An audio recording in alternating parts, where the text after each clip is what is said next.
বাহিনীর হাতের মধ্যে হাত করা লাগিয়েছে, পায়ের মধ্যে ডান্ডা বেরি লাগিয়েছে, মাথার মধ্যে বারবার বলেছেন আমাদের ভয় নাই, হেলমেটটা পরেও না, শুধু জাতির কাছে অপদস্থ করার জন্য মিথ্যা বুলেট প্রুফ জ্যাকেট, মিথ্যা মাথার মধ্যে হেলমেট, এইগুলো দিয়ে আলেমকে অপমানিত করতে চেয়েছে। আল্লাহ দেখায় দিয়েছেন অপমান যারা করেছিল আজকে তোমাদের পরিণতি কি। এই জন্য আমরা বলতে চাই এখনো যারা আছেন, আগামীতেও যারা আসবেন, আপনারা যদি মনে করেন একদল গেছে আমরা সামনে বাপের বেটা, আপনাদেরকেও সতর্ক করতে চাই, আলেম ওলামা ইসলামপন্থী কোরআনওয়ালা তাদের সাথে বেয়াদবি করলে দুনিয়া আখিরাতে আল্লাহ তাদেরকে ছাড় দিবে না। সাবধান হয়ে চলবেন, সাবধান হয়ে চলবেন। আলহামদুলিল্লাহি নাহমাদুহু ওয়া নাস্তাঈনুহু ওয়া নাস্তাগফিরুহু ওয়া নু'মিনু বিহি ওয়া নাতাওয়াক্কালু আলাইহি ওয়া নাউযু বিল্লাহি মিন শুরুরি আনফুসিনা ওয়া মিন সাইয়্যাতি আ'মালিনা।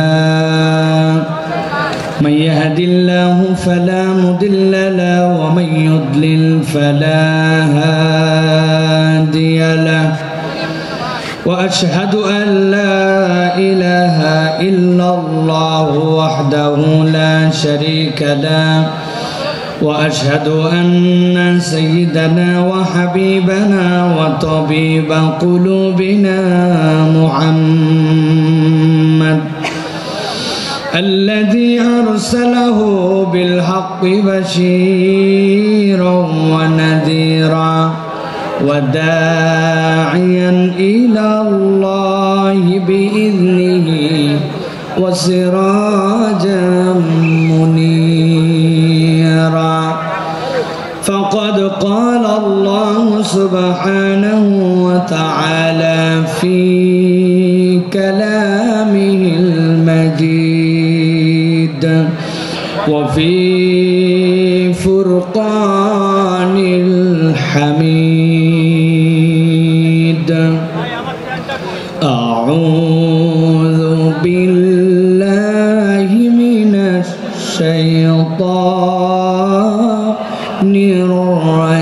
الرجيم. بسم الله الرحمن الرحيم. ما أصاب من مصيبة إلا بإذن الله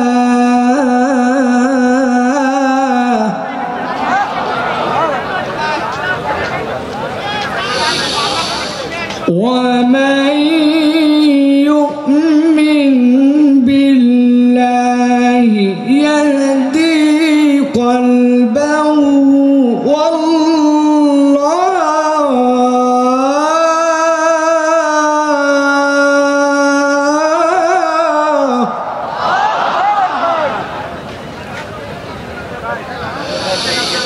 والله بكل شيء عليم.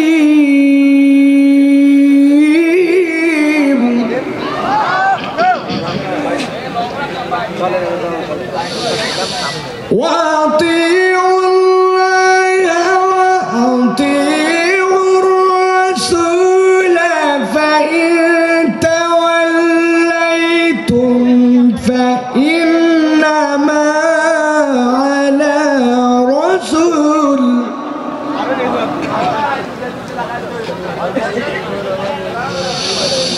فإن توليتم فإنما على رسولنا البلاغ المبين.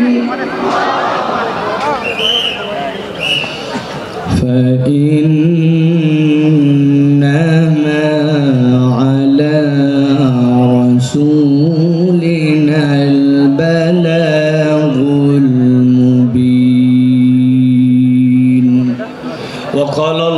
سبحانه وتعالى آمرا ومخبرا إن الله وملائكته يصلون على النبي يا أيها الذين آمنوا صلوا عليه وسلموا تسليما اللهم صل على محمد وعلى آل محمد كما صليت على إبراهيم وعلى آل إبراهيم إنك حميد مجيد الحمد لله আল্লাহ রাব্বুল আলামিনের কাছে শুকরগুজার হচ্ছি যে আল্লাহ রাব্বুল আলামিন আমাদেরকে আজকের এই আদ্দিন সকিনা মেডিকেল কলেজ প্রাঙ্গণ যশোরে ঐতিহাসিক 3 দিনব্যাপী তাফসীরুল কোরআন মাহফিলে আমাদেরকে আল্লাহ রাব্বুল আলামিন আসার বসার তৌফিক যোগ্যতা সুস্থতা মন মানসিকতা পরিবেশ পরিস্থিতি দান করলেন সে আল্লাহ রাব্বুল আলামিনের কাছে আমরা সর্বাগ্রে কৃতজ্ঞ হচ্ছি সকলে পড়ছি আলহামদুলিল্লাহ আপনাদের কাছে অত্যন্ত গুরুত্বপূর্ণ মানুষেরা কথা শোনাবেন এখানে আপনাদের কাছে কথা শোনাবেন শাইখুল হাদিস আল্লামা মামুন আল হক শেখ আহমদুল্লাহ হাফিজাহুল্লাহ মুফতি আমির হামজা ডক্টর মিজানুর রহমান আজহারি বিভিন্ন পর্যায়ের ব্যক্তিবর্গ আপনাদের কাছে কথা শোনাবেন আমি আপনাদের কাছে আমার নির্ধারিত সময়ে কিছু কথা আল্লাহ রাব্বুল আলামিন যেন আমাদেরকে শুনে বলে আল্লাহ রাব্বুল আলামিনের প্রিয় পাত্র এবং আমল করার নিয়তে কিছু কথা যেন আল্লাহ রাব্বুল আলামিন রাখার তৌফিক দান করেন এজন্য আল্লাহ রাব্বুল আলামিনের কাছে তৌফিক কামনা করছি সাথে সাথে যারা এরকম মহৎ উদ্যোগ নিয়ে এই বিশাল এক মাহফিলের আয়োজন করেছেন এটি আমরা বলতে পারি একটা চ্যালেঞ্জ এটি কোনো স্বাভাবিক বিষয় নয় যে এই রকম ভাবে এত লক্ষ লক্ষ মানুষের যে আয়োজন করা আল্লাহ রাব্বুল আলামিন যারা উদ্যোগ নিয়েছেন তাদেরকেও যেন বারাকা দান করেন আর আমাদেরকে যেন আল্লাহ কবুল করেন বলেন আল্লাহুম্মা আমিন আপনারা এরকম আয়োজনে আসতে পেরে কি খুশি ভাই এলাকায় তো আনন্দ ঈদের মতো আনন্দ ছড়িয়ে পড়েছে ঘরে ঘরে একটি ভিন্ন রকম মানুষের কাছে আবেগ কাজ করছে কেননা কম বেশি মাহফিল অনেকই হয় কিন্তু একসাথে 10-15 লক্ষ লোকের অ্যারেঞ্জমেন্ট এরকম চমৎকার পরিবেশে যেন একটি অনিন্দ সুন্দর বাগানে আমরা এসে গিয়েছি এটা কিন্তু করা সকলের দ্বারা সম্ভব নয় ঠিক কি না এই জন্য আমি আপনাদের কাছে সহযোগিতা চাইব আপনারা কোনো যদি মনে করেন যে এই জিনিসটি হওয়া দরকার এই জিনিসটির ঘাটতি আছে কর্তৃপক্ষকে বললে কর্তৃপক্ষ সেটার যথাযোগ্য ব্যবস্থা গ্রহণ করবেন ইনশাআল্লাহ তবে আমরা কিছু কথা কোরআনুল কারীম থেকে শুনতে চাই বিগত সময়গুলো আমাদের সামনে পেরিয়ে গেছে যেই সময়গুলোতে এরকম আয়োজন করার ব্যক্তিরা ছিলেন কিন্তু এরকম আয়োজন আমাদেরকে করতে দেওয়া হয় নাই ঠিক কি না আল্লাহ রাব্বুল আমিন আমাদের জন্য যে সুন্দর সুবাসিত সময়কে দান করেছেন আমরা আল্লাহর কাছে কামনা করব আল্লাহ রাব্বুল আমিন এই সময়টুকুকে যেন আমাদের অব্যাহত রাখেন এবং এটাকে যেন ইসলামের পক্ষে কাজে লাগানোর মতো তৌফিক দান করেন ঠিক কি না প্রিয় ভাইরা আল্লাহ রাব্বুল আমিন ঈমানদারদেরকে পছন্দ করেন ঈমানদারদেরকে পছন্দ করেন বলেই আল্লাহ রাব্বুল আলামিন তার পক্ষ থেকে ঘোষণা দিয়ে রেখেছেন বিপদ আপদ বালা মুসিবত তোমার জীবনে যাই আসুক না কেন তুমি যদি একটা দিক তোমার জীবনে ঠিক করে নিতে পারো আল্লাহ রাব্বুল আলামিন বলছেন বাকি দিক ঠিক করে দেওয়ার দায়িত্ব তোমার রব্বুল আলামিন আল্লাহর সুবহানাল্লাহ বলেন আল্লাহ রাব্বুল আলামিন বলছেন কুরআনুল কারীমের মধ্যে তাবৎ পৃথিবীর মানুষ কিয়ামত পর্যন্ত যারা আসবে তাদেরকে আল্লাহ রাব্বুল আমিন জানায় দিচ্ছেন দুনিয়ার মানুষ মা আসাবা মিন মুসিবাতিন ইল্লা বিইذنিল্লাহ দুনিয়াতে তোমাদের যত বালা যত পরীক্ষা যত মুসিবত যত ধরনের দুনিয়াতে তোমাদের সামনে বিপদ আপদ আসুক না কেন, আল্লাহ বলছেন কখনো বান্দা এইটা যেন ভাবে না যে এইটা আল্লাহ রাব্বুল আলামিনের জ্ঞানে বোধহয় নাই, আল্লাহ বোধহয় এই বিষয়ে বেখবর। আল্লাহ বলছেন তোমার জীবনে যত মুসিবত যায় আসুক না কেন, ইল্লা বিইজনিল্লাহ, আল্লাহর হুকুমের বাহিরে, আল্লাহর জ্ঞানের বাহিরে কোনোটি নয়। তাহলে আমাদের জিজ্ঞাসা, বিপদ আমাদের আসলো, মুসিবত আমাদের আসলো, নানান ধরনের কঠিন পরিবেশ পরিস্থিতি আমাদের উপর দিয়ে যায়, আল্লাহকে আমাদেরকে এইগুলা দিয়া পরীক্ষা করে করে মজা পান নাকি রব্বুল আলামিন? না না না, ঈমান এইটা নয়। আল্লাহ বলছেন মুসিবত তোমাদের যেরকমই হোক না কেন, আমি আল্লাহ তোমাদের জন্য জানাচ্ছি, ওয়া মান ইউমিন বিল্লাহ ইয়াহদি কলবাহু, কেউ যদি একবার তার রব হিসাবে আল্লাহ রব্বুল আলামিনের প্রতি ঈমান আনতে পারে, আল্লাহর প্রতি বিশ্বাস করতে পারে, আল্লাহকে রব হিসাবে মেনে নিতে পারে, আর অন্তর থেকে এইটার রিফ্লেকশন যদি তার চলে আসে, আল্লাহ বলছেন ইয়াহদি কলবাহু, আল্লাহ ওই বান্দার জন্য হেদায়েতের ব্যবস্থা করে দেন।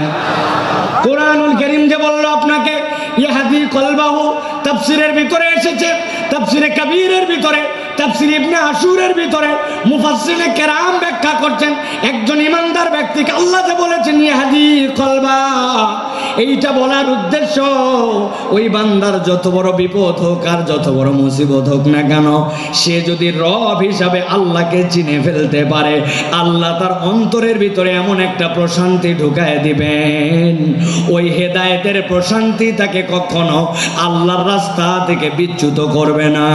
পরীক্ষা যতই আসুক, ওই বান্দার অন্তরটা আল্লাহর উপরে স্টেবল থাকবে। সুবহানাল্লাহ। আল্লাহ রাব্বুল আলামিনের এই কথাটা বোঝার জন্য আমি একটা উদাহরণ দিব, ভালো করে সারা জীবন মনে রাখতে হবে। যে কয়টা উদাহরণ দেব নাম্বার দিয়ে গুনে গুনে মনে রাখতে হবে। এইটা হচ্ছে উদাহরণ নম্বর 1। কয় নম্বর? কথা বলেন, ভালো করে খেয়াল করেন। সুন্দরবনের পাশে এক লোকের বাড়ি, একটা মহল্লা আছে সুন্দরবনের পাশে। ওই মহল্লায় সুন্দরবনের পাশে কিছু মানুষ বসবাস করে। এক ব্যক্তির একটা পুকুর আছে, পুকুরটা ধরেন 2 বিঘার। এই বছর বন্যা উঠেছে, বন্যার কারণে পুকুরের ভিতরে পানি ঢুকছিল। সাধারণত পুকুরের মধ্যে যখন পানি ঢুকে বন্যায় কিছু মাছ ঢোকে, ঠিক কিনা? বেরো হয়, কিন্তু কিছু মাছও আছে। ওই লোক চিন্তা করছে এই বছর আমি পুকুরটাকে একবারে ছেঁচে পরিষ্কার করে সব মাছ ধরে ফেলবো। পুকুরটা ছেঁচবে, কিন্তু পুকুরের মধ্যে কচুরি পানা, দল পানা। যশোরের লোক কি বলেন ভাই? পানা বলেন, পানা, কচুরি পানা অনেক। ওই কচুরি পানার কারণে স্বাভাবিক মাছ ধরা যায় না। সরায় সরায় মাছগুলা ধরছে। ধরার পরে পুকুরের কোনো পানি নাই, কিন্তু ওই যে পলি পড়েছে পুকুরের মধ্যে, আর পুকুরের কাদা, ওইগুলা দিয়ে পুকুরে 1-2 হাত পর্যন্ত কাদায় ক্যাতক্যাতা, আর পুকুরের মধ্যে কচুরি পানা। ওই এলাকার একটা লোকের একটা গরু আছে, গরুটা ছেড়ে দেওয়া, সারাদিন খায় দায়, সন্ধ্যাবেলা বাড়িতে ফেরত আছে। ওই গরু কচুরি পানা কিন্তু গরুর পছন্দ। গরু চিন্তা করছে এত সুন্দর কচুরি পানা এখন যেরকম মাটির সাথে লেগে গেছে, এখন তো খাওয়া যায়। পুকুরের পাড়ে যে কচুরি পানা খেতে শুরু করেছে, 1-2টা করে খায়, আর কচুরি পানা খায় মজা পায়। মজা পেতে পেতে গরুটা আস্তে করে পুকুরের মাছ বরাবর চলে গেছে। যাওয়ার পরে কাদার খেয়াল করে নাই, সামনের 2 পা ভস করে ঢুকে গেছে ভিতরে। যেই না পা ঢুকছে, এখন পিছনের পা উঠানোর জন্য তুলতে যায়। পিছনের পা উঠানোর জন্য যত তুলতে যায়, সামনের পা তত বসে যায়। আবার সামনেরটা তুলতে যায়, পিছনেরটা বসে যায়। ওই গরু গেছে ফান্দে পড়ে, গরু আটকায় গেছে, আর উঠতে পারে না। অনেকক্ষণ হামলা হামলি, চিল্লা চিল্লি করছে, কিন্তু বুঝছে চিল্লা চিল্লি করে কোনো কাম নাই। যত নড়ে তত ভিতরে ঢুকে যায়। খানিকক্ষণ পরে গরু চিন্তা করছে এত টেনশন করার কোনো কারণ নাই, আমার একটা মালিক আছে, সন্ধ্যাবেলা যদি তার বাড়িতে যেয়ে দেখে আমাকে খুঁজে না পায়, নিশ্চয় আমাকে খোঁজার জন্য আসবে। কথা ঠিক। যেই না সন্ধ্যা হয়েছে, মালিক দেখে আমার গরু ফেরত আসে নাই। সাথে সাথে খুঁজতে খুঁজতে যে পুকুরের মধ্যে দেখে আটকায় আছে, বুক পর্যন্ত কাদার মধ্যে। মালিকের মেজাজ খারাপ। দুপুর বেলা থেকে খুঁজতেছি বেটা, বিকালবেলা তুমি পুকুরের মধ্যে খাওয়ার আর জায়গা পাও না। হাতের মধ্যে একটা লাঠি ছিল, আস্তে করে যাই আগে কয়েকটা, পেছনে ধাপ ধাপ করে লাগায় দিয়েছে। গরু তো চিৎকার করে উঠছে, কিন্তু গরু কিছু বলতেছে না, কারণ জানে এই মার খাওয়ার যৌক্তিক কারণ আছে। মাঠটার খাওয়ার পর এখন মালিক দড়ি টড়ি নিয়ে এসে গলার মধ্যে লাগাইছে। লাগানোর পরে আরো কয়েকজনকে লোককে ডাক দিচ্ছে যে বাবা ধরো তো, টেনে টেনে একটু উঠানো লাগবে। গরুকে টেনে টেনে উঠাইছে, উঠানোর সময় গলা ছিলে গেছে, কোমরের মধ্যে ব্যথা পাইছে। কিন্তু ওই গরুকে উঠানোর পরে বালতি করে পানি নিয়ে খড় দিয়া পেট পেট ডলে টলে পরিষ্কার করে গোয়ালের মধ্যে তুলছে। ঠিক ওই রাত্রে ধরেন একটা ঘটনা ঘটে গেছে। একটা বাঘ সুন্দরবন ছেড়ে মহল্লার মধ্যে আসছে, একটা হরিণ তারা করে ধরবে। এমন সময় হরিণটা যখন পালায় যাচ্ছে, বাঘের আর আইডিয়া নাই যে পুকুরের মধ্যে পানি আছে না নাই। লাফ দিছে একটা লম্বা করে, কিন্তু পুকুর পার হতে পারে নাই, মধ্যে বরাবর পড়ছে। ও তো মনে করছে হয়তো পানি আছে, যেহেতু পুকুর ভর্তি কচুরি পানা। ধাপ করে পুকুরের মধ্যে যেই না পড়ছে, 2 হাত 2.5 হাত কাদা, ক্যাত ক্যাত করে কাদার মধ্যে আটকায় গেছে। বাঘের শক্তি অনেক, কিন্তু যতই ওঠার চেষ্টা করছে 10-15 মিনিট উঠতে পারে না। কাদার ঠেলায় ক্যাত ক্যাতায় বুক পর্যন্ত আটকায়, এক পর্যায়ে শক্তি নিঃশেষ, বুক পর্যন্ত আটকায়। সারা রাত যখন সে আটকায় গেছে, তখন জোরে জোরে করে 2টা হুঙ্কার ছাড়ছে। এলাকার মানুষ মনে করছে হায় হায়, মহল্লার মধ্যে বাঘ ঢুকে গেছে, দরজা লাগাও, খিল লাগাও, বাচ্চা কাচ্চা সামলাও। যে যার বাচ্চা কাচ্চা সামলায় টামলায় রাত কোন রকম ভয়ে ভয়ে পার করছে, কেউ ঘুমায় নাই। সকাল যখন হয়েছে, 1-2জন সাহসী লোক বেরিয়ে দেখতেছে বাঘের খবর কি। একজন খবর দিছে, আরে বাঘ তো নিজে মারতে আসে নাই, উল্টা ফান্দে পড়ছে। দেখ দেখ পুকুরের মধ্যে বাঘ আটকায় আছে, যার কাছে যা ছিল বাঁশ লাঠি সবগুলা নিয়ে যায় ধামা ধাম মার। একজন ইয়াং ছেলে বলছে চাচা একটু সাইড দেন। বলে তুই কই যাবি? বলে আমি ছোট মানুষ, কিন্তু বড় হয়ে যেন গল্প করতে পারি, আমি পিটায় বাঘ মারছিলাম, আমাকে একটু মারার চান্স দেন। আরেক মহিলা কোলে করে বাচ্চা নিয়ে আসে, বাচ্চা নিয়ে আসে বলছে আপনার। বলে আমার ছোট বাচ্চা, কোলের বাচ্চা, কিন্তু হাতে একটা লাঠি আছে বাবা, জীবনে একটা সুযোগ অন্তত দাও যাতে বাঘকে একটুখানি আমি মারতে পারি। বাঘ মারে অন্তত বড় হয়ে বলতে পারবে মায়ের কোলে থেকে বাঘ মারছে। কথা ঠিক কিনা? ভালো করে বোঝেন। জিজ্ঞাসা করব, মুসলমান সারা দেশ থেকে এখানে আসছেন, আপনারা শুধু যশোরের না। জিজ্ঞাসা করে উত্তর দেন, আপনার আমার দৃষ্টিভঙ্গিতে একটা গরু বেশি শক্তিশালী না বাঘ? কথা বললেন না, শুনতে পাই নাই। গরু না বাঘ? বাঘ বেশি শক্তিশালী, কিন্তু গরুর একজন স্থানীয় মালিক থাকার কারণে, একজন তত্ত্বাবধায়ক থাকার কারণে, কাদার মধ্যে আটকানোর পরেও সন্ধ্যাবেলা তুলে নিয়ে গেছে। কিছু মায়ের হয়তো খাইছে, কিন্তু বিপদ থেকে উদ্ধার পাইছে। কিন্তু বাঘের স্থানীয় মালিক না থাকার কারণে যতই শক্তি থাক, আটকাইছে তো আটকাইছে, উল্টা বাঁশ জলা খায় মরা লাগছে। ঠিক না? আমার আল্লাহ রাব্বুল আলামিন বলছেন, মা আসাবা মিন মুসিবাতিন ইল্লা বিইذنিল্লাহ ওয়া মান ইউমিন বিল্লাহ ইয়াহদি কলবাহু ওয়াল্লাহু বিকুল্লি শাইইন আলীম।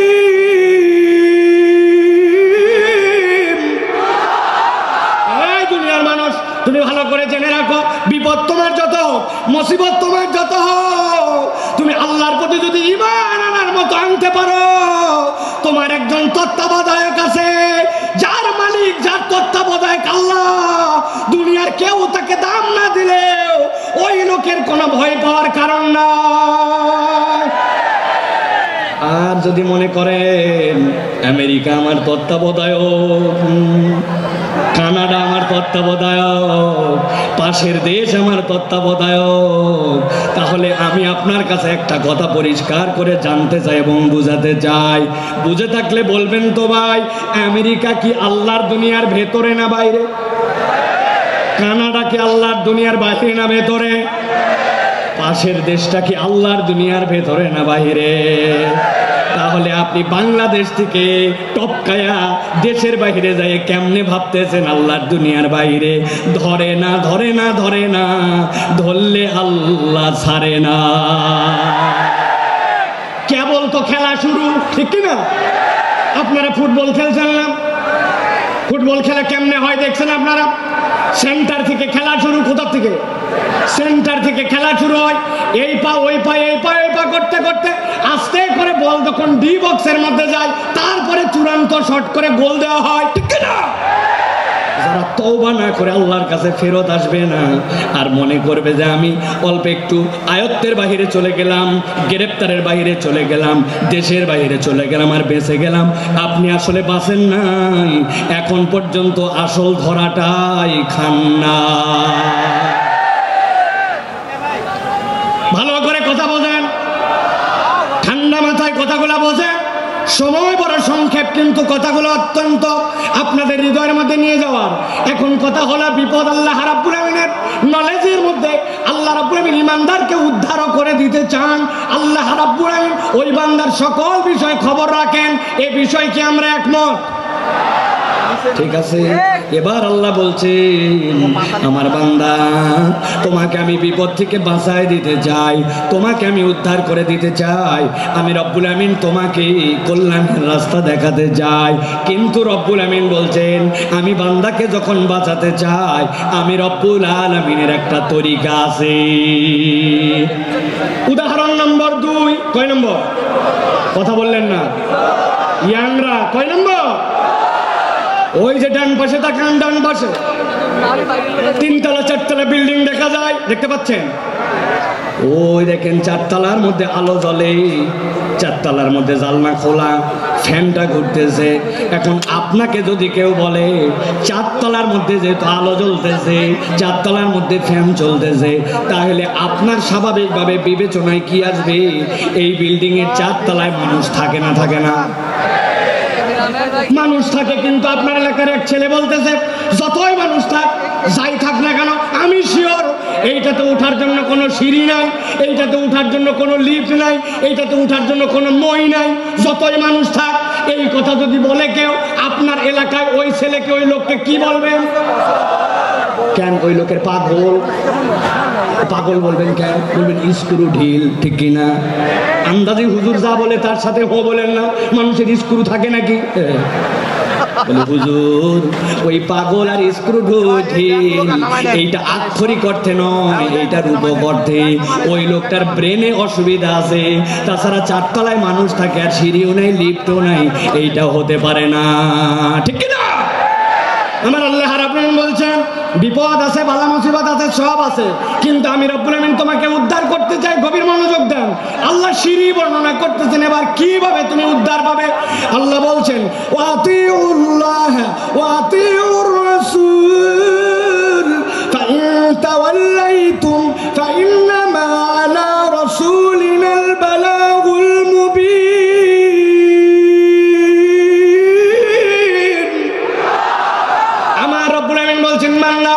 তোমাকে আমি বিপদ দিয়েছি শেষ করে দেওয়ার জন্য নয়, ধ্বংস করে দেওয়ার জন্য নয়। দুনিয়ার কোনো মানুষকে আমি জাহান্নামে দেওয়ার জন্য সৃষ্টি করি নাই। আমি আল্লাহ তোমাকে সিঁড়িটা বলে দিতে চাই। আল্লাহ বলছেন 1 নম্বর সিঁড়ি, ওয়াতিউল্লাহ। 1 নম্বরে আল্লাহ রাব্বুল আলামিনের পূর্ণ ইতাআত করা লাগবে। আমি আপনাদের কাছে জিজ্ঞাসা করতে চাই, অত জোরে না বললেও সমস্যা নাই, কিন্তু বুঝে সুঝে বলবেন। আল্লাহ রাব্বুল আলামিনের যে ইতাআত করা লাগবে, এ বিষয়ে কি আমাদের কোনো সন্দেহ আছে? কিন্তু আমরা কি আল্লাহ রাব্বুল আলামিনের পূর্ণ ইতাআত করি? আমরা পূর্ণ ইতাআত করি না। এই মাহফিল এরকম নয় আমি খালি একচেটিয়া বলে যাবো আর আপনি খালি শুনে যাবেন আর হো হো করে যাবেন। আমি আপনার চিন্তার খোরাক দিতে চাই। একটুখানি ঠান্ডা মাথায় এবার চিন্তা ভাবনা করেন তো। আমি 5-7 সেকেন্ড আপনাকে সময় দিব। আমি আল্লাহর ইতাআত করতে হবে জানি, কিন্তু পূর্ণ ইতাআত করি না। বলেন তো আমাদের পূর্ণ ইতাআত না করার পেছনের কারণ কি হতে পারে? ভাবেন, চিন্তা করেন আপনি একটু 5-7 সেকেন্ড মনে মনে একটা কিছু চিন্তা করেন। আপনাদের এক একজনের প্রশ্ন, আপনাদের চিন্তার উদয় হয়েছে কিনা ভাই? আমি আপনার কাছে একটা সামারি করি, দেখেন তো আমার চিন্তার সাথে আপনার চিন্তার সাথে সমন্বয় হয় কিনা। আল্লাহর ইতাআত করতে হবে কিন্তু পূর্ণ ইতাআত করি না।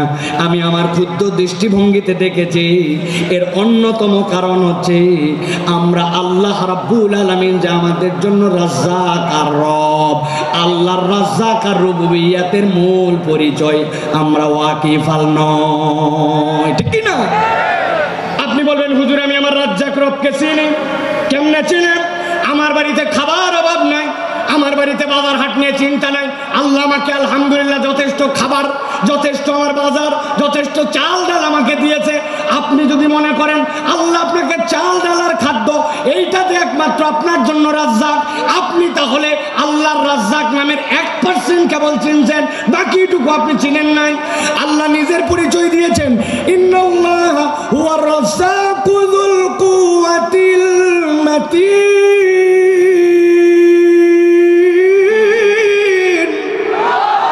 আল্লাহ বলছেন, বান্দা জেনে রাখো আমি তোমার এমন মাতিন, যেই রবের রাজ্জাকের ব্যাপারে তুমি বান্দা বেখবর।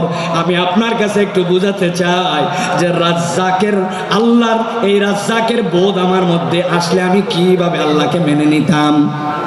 একটু ঠান্ডা মাথায় আপনাদের কাছে জিজ্ঞাসা করব, আপনারা বুঝে সুঝে উত্তর দিবেন। আপনাদের বাড়িতে বাথরুমে আপনারা স্যান্ডেল ব্যবহার করেন? কথা বলেন। বাথরুমে টয়লেটে স্যান্ডেল ব্যবহার করেন? আমরা তো অন্তত বাঙালিরা আলহামদুলিল্লাহ দিকে আগায়া, পার্শ্ববর্তী দেশের কথা বাদ দিলাম, ওরা এখন পর্যন্ত তো খালি টয়লেটে বাথরুম করুন বাথরুম করুন এই বিজ্ঞাপনই শেষ করতে পারে নাই। ওরা এখনো তো সভ্যই হতে পারে নাই। কিসের আন্দাজি খাপড় দালালি করো? তোমরা এখনো জায়গা মতো বাথরুম করতে শিখো নাই। মুখ ঢাকায় বসে থাকে, পিছনে সবাই দেখে, মনে করে আমি দেখতেছি না মানে কেউ দেখতেছে না। ভালো করে বোঝেন, আপনার আমার টয়লেটের মধ্যে বাথরুমের মধ্যে স্যান্ডেল আছে, আছে না? বলবেন হুজুর বাথরুমের টয়লেটের স্যান্ডেলের সাথে আবার রাজ্জাক কেমনে বুঝলেন? ভালো করে খেয়াল করেন। আপনাকে বলছে আপনার স্ত্রী, আপনার মা, বাবারে তোর আব্বা বাথরুমে গেছিল, পা পিছলায় গেছে। কেন পা পিছলালো মা? জুতার তলাটা ক্ষয়ে গেছে রে বাপ, নতুন একটা স্পঞ্জ স্যান্ডেল নিয়ে আসিস তো, কেননা জুতা দেখতেছি নিচে পিছলা হয়ে গেছে। আপনার আমার এরকম হয় কি না? আপনার আমার জুতার তলা পিছলা হয়। কতটুকু আপনি বাথরুমে স্যান্ডেল ব্যবহার করেন একবার খেয়াল করে দেখেন। ঢুকলেন একটু, পড়লেন একটু, বেরোলেন, কিন্তু ওই জুতার তলা ক্ষয় যায়, 6 মাস টিকে না। কিন্তু আপনি আমি দুনিয়ার বুকে এত চলাফেরা করলাম, কত ফুটবল খেললাম, কত ধান লাগালাম, কত মাটির মধ্যে দিয়ে হাঁটা চলা করলাম, বয়স বাড়তে বাড়তে 20, 30, 40, 50 বছর হয়ে গেল। আপনি একবার ভাবলেন না আপনার পায়ের তলার জুতার তলা ক্ষয়ে যায়, কিন্তু আপনার পাও তো ক্ষয়ে যেতে পারত। বান্দার পায়ের তলা যদি খোয়াইতো তাহলে যশোর অঞ্চলে যেগুলার বয়স 60-70 বছর, রাস্তায় খালি কাল্লা গুলা ঘোরাফেরা করার কথা। কিন্তু রব্বুল আলামিন আপনাকে রিজিক দিলেন, এইটা আপনার রিজিক যে আপনার পায়ের তলা খোয়ায় না। 19 বছর হলেই চুল রাখছি মাথায়, সুন্নত, কিন্তু এক চুল বড় হওয়ার পরে কাটছি কত শতবার, হিসাব নাই। কিন্তু আপনি কল্পনা করছেন মাথার চুল কত কাটলেন, কিন্তু ভুরুর চুল কতবার কাটা লাগছে? না, আপনার ভুরুর চুল কাটা লাগে নাই, মাথার চুল কাটা লাগছে। যেখানে যা করা লাগবে রব্বুল আমিন এগুলা সমন্বয় করে আপনার জন্য দিলেন। আঙ্গুল, এই নখগুলো আপনি কত কাটলেন? বুধবার, বৃহস্পতিবার, শুক্রবারে আসার আগে, আপনি জুমাবারে আসার আগে নেলগুলা কেটে ফেলেন। নখগুলা বাড়লো, কিন্তু ওই 2 বছর বয়সে আপনার দাঁত উঠে গেছে। অনেক বাচ্চা কাচ্চার 13-14 মাসেও দাঁত উঠে যায়। ওই দাঁত উঠার পরে এই যে আমার দাঁত এই পর্যন্ত এসে দাঁড়ায় গেল, 70 বছর দাঁত আর বাড়লো না, কিন্তু নখ বেড়ে গেল। কে আপনার এইটা নিয়ন্ত্রণ করে? আল্লাহ বলছেন তুমি চিনতে পারো নাই, তোমার রব যিনি রাজ্জাক তিনি এইগুলা তোমার জন্য নিয়ন্ত্রণ করে। ভালো করে বলছেন, আল্লাহ বলছেন আতিউল্লাহ, আল্লাহকে ইতাআত করো। আর আপনি আল্লাহ রাব্বুল আলামিনের কোন নিয়ামত খুঁজে পান না। আপনি কখনো কল্পনা করেন নাই যে দুনিয়ার মানুষ যা কিছু করে অবচেতন মনে বেশি করে? বুঝাতে পারি নাই?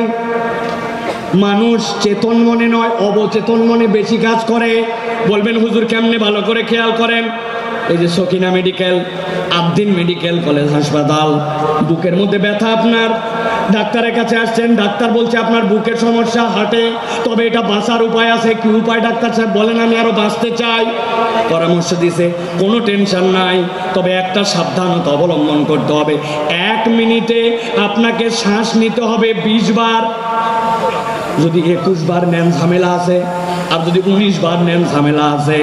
এখন আপনি বাড়িতে আসতেন প্রেসক্রিপশন নিয়ে, এরপরে আপনি এখন হাতে সবসময় শুধু ঘড়ি, কারণ আপনাকে 1 মিনিটে কয়বার শ্বাস নিতে বলছে? 20 বার। 21 বার নিলেও ঝামেলা, 19 বার নিলেও ঝামেলা। ওই লোক এখন নিঃশ্বাস নাই, 1 2 3 4 5 6 8 9 10, সারাদিন খালি গুনে আর নিঃশ্বাস নেয়। 1-1.5 ঘন্টার বেশি গুনার হিসাব মিলাতে পারবেন না। আপনি যদি গুনে গুনে নিঃশ্বাস নেওয়া লাগতো, দুনিয়ার বুকে 2 ঘন্টাও টিকে থাকা সম্ভব নয়। এইগুলো অবচেতন ভাবে রব্বুল আলামিন সব নিয়ন্ত্রণ করেন। যিনি নিয়ন্ত্রণ করেন তিনি রব, তিনি আপনাকে আমাকে এই রিজিক দিয়ে রাখছেন, ঠিক না? যশোর অঞ্চলে পিঠার অঞ্চল, ঠিক না ভাই? পিঠাপুলি জামাইরে খাওয়ান তো আপনারা, না খাওয়ান না? বাদ দিছেন না? এখনো খাওয়ান। জামাইরে খাওয়াই। খেজুরের রসের অঞ্চল, অদ্ভুত আল্লাহ নিয়ামত দিয়েছেন। এই নিয়ামতকে রব্বুল আলামিন ভরপুর করে দিয়েছেন। এক জামাই আপনার এলাকায় আসছে, সকালবেলা শাশুড়ি পিঠা খাইতে দিছে। উনি বলছে, আম্মা আমার পিঠা কোথায় দেন? বলছে, জামাই চোখ খোল। বলছে, আম্মার দুঃখের কথা বলেন না, গতকালকে তাড়াহুড়া করে আসছি, আসার সময় চোখের চার্জার আনতে ভুলে গেছি। আপনার চোখ যদি চার্জার দিয়ে চার্জ দেওয়া লাগতো, আপনার মোবাইল একদিন গেলে বন্ধ হয়ে যায়, অথচ সারাদিনে 22,000 বার চোখের পলক ফেলছেন। একটা পলকের ডিউরেশন সর্বোচ্চটা 24 সেকেন্ড হতে পারে, যেটাকে পলক হিসাবে কাউন্ট করা হয় সময়ের ক্ষেত্রে। কিন্তু আপনি 22,000 বার চোখের পলক ফেলেছেন, কোনোদিন হিসাব করেন নাই। যিনি এইটা অকৃত্রিম ভাবে খরায় যাচ্ছেন, তিনি আপনার আমার রব রাজ্জাক। সুবহানাল্লাহ বলেন। 4টা জিনিস জিজ্ঞাসা করবো, উত্তর দিতে হবে আপনাদেরকে। রেডি আছেন সবাই? রেডি? বলেন তো ভাই, ঝালের স্বাদ কেমন? ঝাল ঝাল। কাঁচা মরিচের স্বাদ কেমন? লবণ। বললেন না? রসগোল্লা, করল্লা। এখানে ডাক্তার সাহেব মহিউদ্দিন ভাই আছে না? অনেক ডাক্তার আছে না? তাদের কাছে যে শুনবেন, আপনি ঝাল খান, লবণ খান, যাই খান, তিতা খান, মিষ্টি খান, পেটের মধ্যে যেই না দিয়েছেন, সাথে সাথে আপনার কতগুলা টক্সিন আসবে। আসার পরে ওইগুলো এটাকে মন্ডু বানাবে। মন্ডু বানানোর পরে ওইটাকে পেটের মধ্যে দিয়ে চিপে চিপে চিপে চিপে আস্তে করে যাবে। ওই রসগুলা যেই না বের হবে, ওইগুলা গ্লুকোজ হবে, ওইগুলা সব চিনিতে রূপান্তর হয়ে যাবে।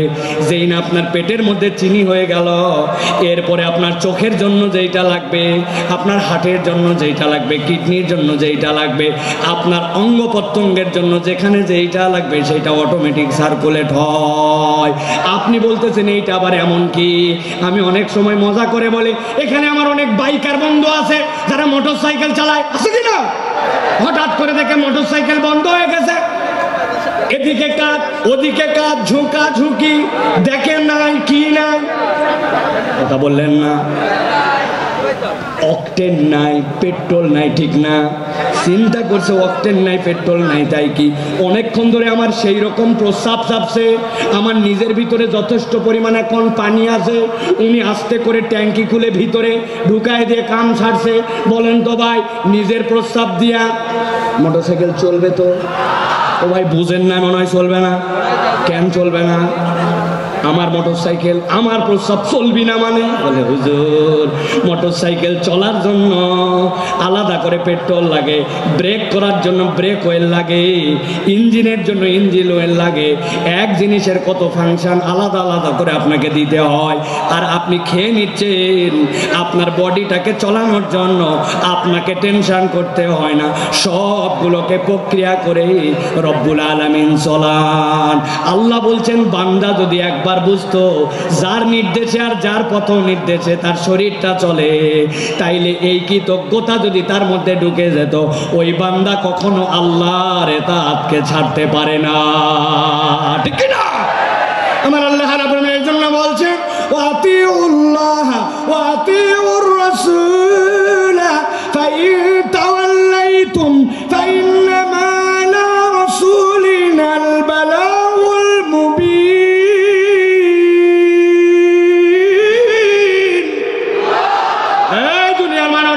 তোমাকে আমি ধ্বংস করে দেওয়ার জন্য সৃষ্টি করি নাই, আমি তোমাকে নিষ্কৃতি দেওয়ার জন্য সৃষ্টি করেছি। তবে আমি তোমার জন্য সিঁড়ি বলে দিচ্ছি। 1 নম্বর সিঁড়ি হচ্ছে আতিউল্লাহ, আল্লাহর ইতাআত তোমার জীবনে লাগবে। আর আল্লাহর অনুসরণ করার পরে আল্লাহর অনুসরণটা আমার নবীর তরিকায় হওয়া লাগবে। তোমার জীবনে যদি আল্লাহর নবী ঢুকে যায় আর আল্লাহর ইতাআত পূর্ণাঙ্গ হয়ে যায়, আল্লাহ বলছেন ইয়াহদি কলবাহু, ওই বান্দার যত বড় মুসিবতই হোক না কেন তার জন্য হেদায়েতের পথ দেখানো রব্বুল আলামিনের কাজ। সুবহানাল্লাহ। আল্লাহ সাথে সাথে এটাও বলছে তোমাদের মধ্যে কতগুলা গাদ্দার আছে, পণ্ডিত আছে, শুনলাম না আল্লাহর কথা, না শুনলে কি হবে, আছে না? আল্লাহ বলছেন কিছুই হবে না। ফাইন তাওয়াল্লাইতুম ফাইন্নামা আলা রাসূলিনাল বালাগুল মুবিন। আমি আল্লাহ জানায় রাখলাম, তুমি যদি মুখ ফিরায় নাও, নবী আর নবীওয়ালা কাজ যারা করে তাদের দায়িত্ব হচ্ছে বার্তাটা পৌঁছায় দেওয়া। দারোগাগিরি করার জন্য নবী আর নবীর ওয়ারিসদেরকে দায়িত্ব দেওয়া হয় নাই। আমাদের দায়িত্ব পৌঁছায় দেওয়া। শুনলে তোমার ভালো, না শুনলে তোমার বিপদ, ঠিক না? আমরা বহুবার বলেছি জুলুম করেন না, মানুষের প্রতি অত্যাচার করেন না, মিথ্যা মামলা দিয়ে মানুষকে ফাঁসায়েন না, অযথা মানুষের নামে গায়েবী মামলা দিয়েন না, মানুষকে গুম খুন নির্যাতন আয়না ঘর করেন না। আমরা কোরআন হাদিস দিয়ে শতবার বুঝাইছি, তারা বলছে আমাদেরকে ধরে কে? আল্লাহ বলছেন ইন্না বাতশা রাব্বিকা লাশাদীদ, ধরে না, কিন্তু আল্লাহ ধরলে ছাড়ে না। সাবধান করা আমাদের দায়িত্ব। যদি না মানি আল্লাহ বান্দার সাথে কি করবেন এটা আল্লাহর ফয়সালা, ঠিক কি না? চোখের সামনে সব প্রমাণ, আপনি তারপরে প্রমাণ খুঁজে পান না। যাদেরকে আপনি অপমান করে অপদস্থ করে দেশ থেকে বের হতে বাধ্য করেছিলেন, যাদেরকে মিথ্যা মামলা দিয়ে অন্যায় করে জাতির সামনে লাম্পট্য চরিত্রের অপবাদ দিয়ে ভিতরে ঢুকিয়েছিলেন, আল্লাহ তাদেরকে এমন সম্মানিত করেছেন, তারা আজকে মঞ্চে বক্তব্য দেয়, তাদের কথা শোনার জন্য লক্ষ মানুষ আসে। আর যারা বাধা দিয়েছিল, অন্যায় করেছিল, তাদেরকে খুঁজে পাওয়া যায় না, ঠিক না?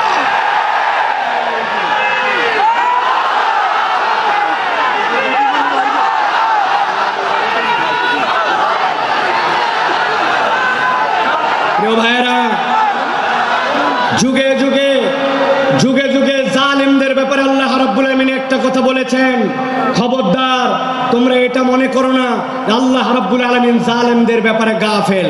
আল্লাহ জালিমদের ব্যাপারে গাফেল নন। আল্লাহ রাব্বুল আলামিন খবর রাখেন, কিন্তু আল্লাহ রাব্বুল আলামিন কিভাবে ধরবেন এটা তোমার হিসাবের মধ্যে কুলাবে না। আজকে আল্লাহ মামুনুল হক আপনাদের সামনে কথা বলবেন, এই একটা মানুষকে নিয়ে যে পরিমাণ অপমান অপদস্থতা তারা দেখিয়েছে, একজন আলেম বলবেন এটা আমাদের কথা নয়, আল্লাহ রাব্বুল আলামিনের কথা। আল্লাহ রাব্বুল আলামিন বলছেন, ভালো করে জেনে রাখো দুনিয়ার মানুষ, ওয়ামা খলাকতুল জিন্না ওয়াল ইনসা ইল্লা লিয়াবুদুন, আমি জিন আর ইনসান এখানে কাউকে খাস আর আম করি নাই, গণভাবে তোমাদেরকে আল্লাহর ইবাদতের জন্য সৃষ্টি করেছি। অতএব তুমি যদি আল্লাহর আব ভাও, সেটা যেখানেই হোক না কেন, আল্লাহর উবুদিয়তের মধ্যে ঢুকতে পারলে নিষ্কৃতির পথ আছে। আল্লাহর উবুদিয়তের মধ্যে ঢুকতে না পারলে বাঁচার দ্বিতীয় কোনো রাস্তা নাই। আল্লাহ রাব্বুল আলামিন আমাদেরকে যেন এই কথাগুলি বোঝার তৌফিক দান করেন, বলেন আল্লাহুম্মা আমিন। প্রিয় ভাইরা, আমি মূল আলোচনার মধ্যে প্রবেশ করব, তবে তার আগে এতক্ষণ যেটি বললাম এটা আমার নিজস্ব চিন্তা চেতনায় আমি খেয়াল করে দেখেছি। আমাদের যে মাহফিলগুলো হয়, এই মাহফিলগুলোতে আমাদের যারা শ্রোতারা আসেন তারা একটু এলোমেলো বাউন্ডারিহীন আসেন।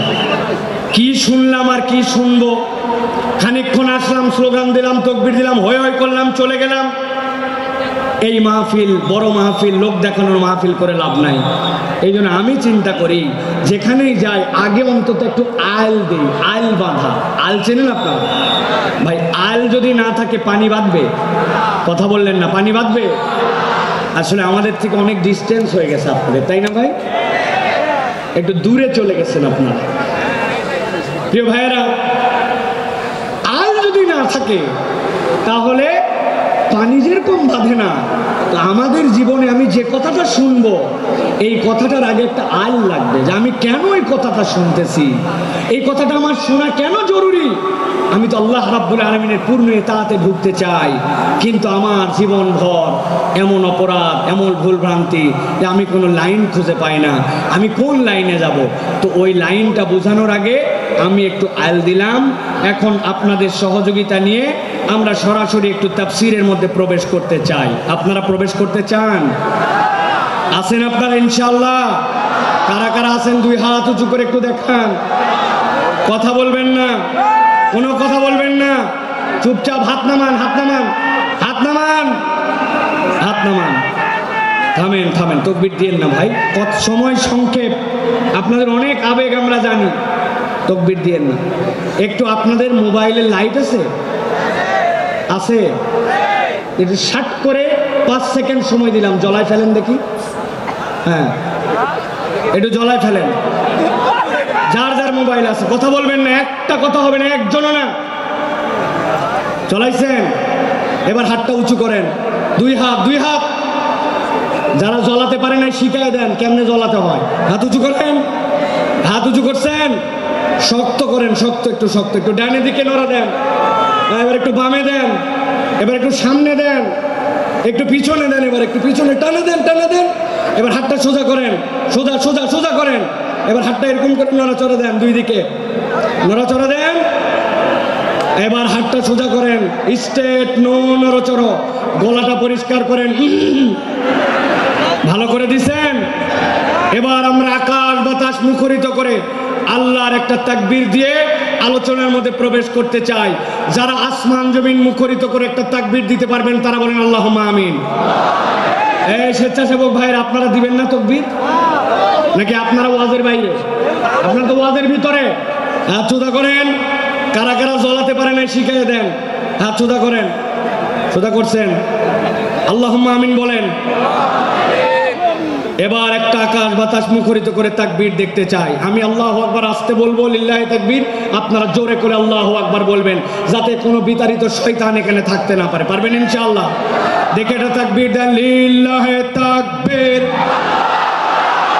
লিল্লাহি তাকবীর। আল কোরআনের আলো, আল হাদিসের আলো, তোমার নেতা আমার নেতা, তোমার নেতা আমার নেতা, আলেম ওলামা যেখানে, আল্লাহর আইন যেখানে, লিল্লাহে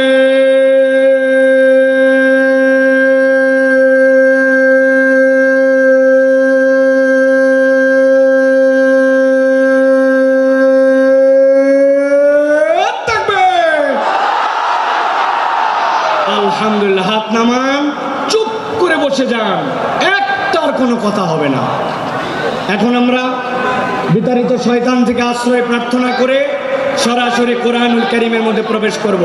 দাঁড়ায় বসে মহিলা প্যান্ডেলে, ছেলেদের প্যান্ডেলে, স্টেজে, এলইডি মনিটরের সামনে, ভিতরে বাহিরে, দেশে বিদেশে, কাছে দূরে, বাংলাদেশে লাইভে, নন লাইভে, যে যেখান থেকে দেখতেছেন সকলে একসাথে সমস্বরে আমার সাথে পড়েন, আউযু বিল্লাহি মিনাশ শাইতানির রাজিম, বিসমিল্লাহির রাহমানির রাহিম।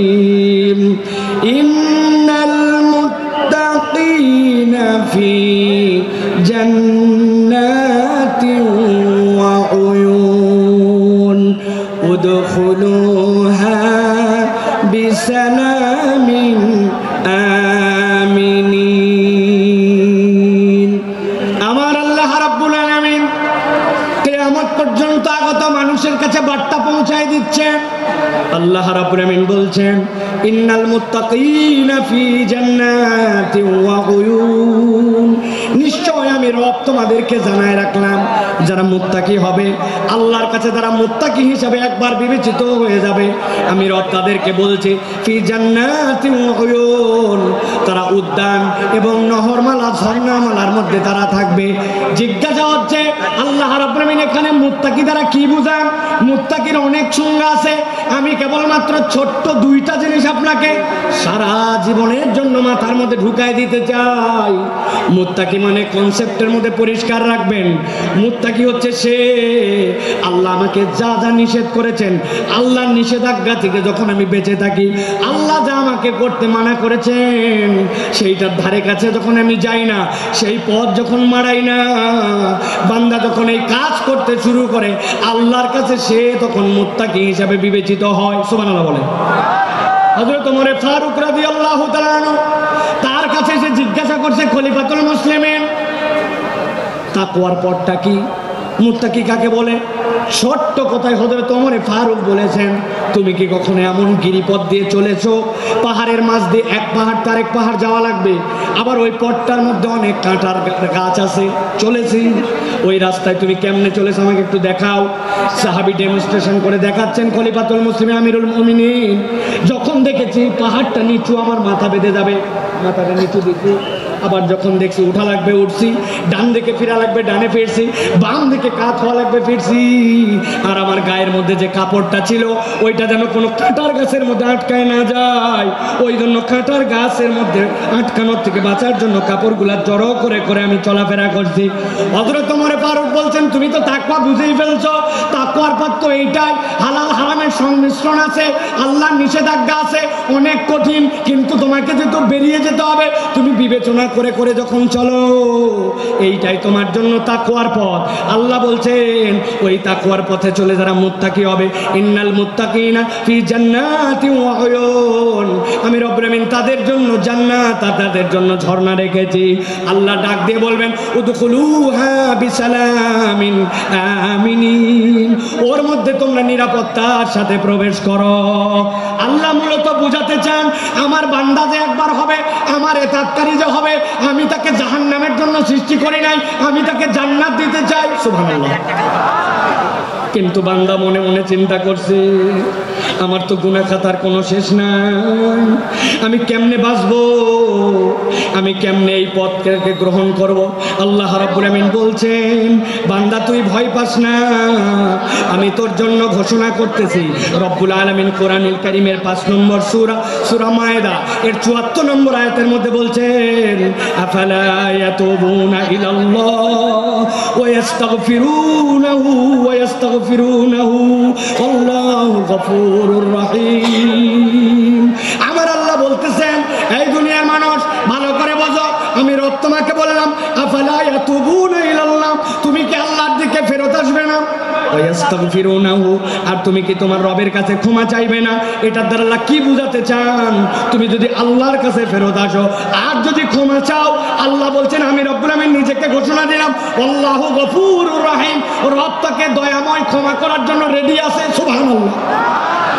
তাহলে আমাদের কাজ রব্বুল আলামিনের কাছে ফেরত আসা। আল্লাহ অন্য আয়াতে বলতেছেন, কুল ইয়া ইবাদিয়াল্লাযীনা আসরাফু আলা আনফুসিহিম, কুল, হে নবী আপনি বলে দেন, ইয়া ইবাদিয়া, হে আমার বান্দারা, আল্লাযীনা, যারা, আসরাফু, বাড়াবাড়ি করে ফেলেছো, আলা আনফুসিহিম, নিজেদের অন্তরের উপরে, লা তাকনাতু মির রাহমাতিল্লাহ, তুই তোর রবের দয়া থেকে কখনো ভরসাহীন হয়ে যাস না। ইন্নাহু ওয়াল গফুরুর রহিম, আল্লাহ বলছেন তোর রব নিশ্চয় ক্ষমাকারী আর নিশ্চয় তোর রব রহিম। আল্লাহ এরপরে বান্দাকে বলছেন, ওয়ানিবু ইলা রাব্বিকুম ওয়া আসলিমু লাহু, আল্লাহর কাছে ফেরত আয় আর একবার বল, আল্লাহ ভুল হয়ে গেছে, এখন আমি তোমার কাছে আত্মসমর্পণ করলাম। কোন পর্যন্ত ডিউরেশন? মিন ক্বাবলি আন ইয়াতিয়াকুমুল আযাব, আযাবের দিবস তথা কিয়ামত হওয়ার আগ পর্যন্ত একবার যদি বান্দা আল্লাহর কাছে ফেরত আসে, আল্লাহ বলছেন সুম্মা লা তুনসারুন, আর একবার যদি যদি তোর মৃত্যু চলে আসে আর কেউ সাহায্য করতে পারবে না। আল্লাহ আয়াতগুলো সাক্ষ্য দেয় আল্লাহ বান্দাকে ক্ষমা করে দিতে চান। সুবহানাল্লাহ। এখন আপনাদের কাছে দুইটা প্রশ্ন। এক নম্বরে আল্লাহ রাব্বুল আমিন ক্ষমা করে দিতে চান, আমরা কি ক্ষমা পাইতে চাই? আল্লাহকে আমাকে শোনাতে হবে না, আমাকে শোনাতে হবে না, আমরা কি ক্ষমা পেতে চাই? আল্লাহ রাব্বুল আলামিন ক্ষমা করতে চান, পেতে চাই। কিন্তু দ্বিতীয় জিজ্ঞাসা হচ্ছে আল্লাহর কাছে ক্ষমা পেতে চাই, কিন্তু এর জন্য আমাদের কি কোনো প্রচেষ্টা আছে? কি সমস্যা? আস্তে আস্তে আস্তে, একজন দুইজন বলেন, আপনারা চুপ করেন সবাই, শোনা যায় না, স্পষ্ট না? আল্লাহু আকবার। আমাদের মাইকালা ভাই, আমি আপনাকে কতগুলো পরামর্শ এখান থেকে দিয়ে যাই। আগামীকালকে সামনের যে 5-7 রো দেখতে পাচ্ছি, প্রত্যেকটা বাসে একটা বাস পরপর 2টা করে টিউবলাইট লাগাই দিবেন। আর সামনের যে বাস, এই বাস থেকে সামনের দিকে 4টা বাস পরপর 2টা হর্ন, 2টা হর্ন, 2টা হর্ন, যত সাউন্ড বাইরে তার এই জায়গাতে কালকে লাগাই দিবেন। ঠিক আছে ভাই? আজকের মধ্যে একটু কষ্ট করে শুনি ভাই, হ্যাঁ? তারপরে আমরা নেক্সট এটা ঠিক করে ফেলবো ইনশাআল্লাহ। একদম চুপ করে দেন সবাই, আমি মাইকের কাছাকাছি ফোকাস রেখে কথা বলার জন্য চেষ্টা করতেছি, যাতে আপনারা একটু কথাগুলো বুঝতে পারেন। প্রিয় ভাইরা, খুব গুরুত্বপূর্ণ কথা ভাই, কেবল তো কথা শুরু। আমরা ক্ষমা পেতে চাই এবং আমরা ক্ষমার প্রচেষ্টাও আল্লাহর কাছে করতে চাই। হাদিসের পদ্ধতি অনুযায়ী ক্ষমা লাভের উপায় কি, এ বিষয়ে আমাদের সকলের পরিষ্কার ধারণা নাই। আমি আপনাদের কাছে বলতে চাই, কোরআন হাদিসের বক্তব্য অনুযায়ী একজন বান্দা ক্ষমা লাভের সর্বনিম্ন 5টা উপায়। জিজ্ঞাসা করব, উত্তর দিবেন শুনতে পালে। ক্ষমা লাভের সর্বনিম্ন উপায় কয়টা? হয় নাই। সকলে হাতগুলা নিচে নামান, এরকম করে হাত নিচে নামাবেন। আমি জিজ্ঞাসা করব কয়টা, হাত তুলে সবাই একসাথে বলবেন 5টা। কোরআন হাদিসের আলোকে ক্ষমা লাভের সর্বনিম্ন উপায় কয়টা? সব হাত ওঠে নাই, আমি দেখতে পাইছি। আরেকবার চান্স দেব, হাত নামান। ক্ষমা লাভের সর্বনিম্ন উপায় কয়টা? আলহামদুলিল্লাহ। এই 5টা কথা শুনবো, আমার বক্তব্য শেষ হবে, এশার আজান হবে ইনশাআল্লাহ। ভালো করে খেয়াল করে শোনেন।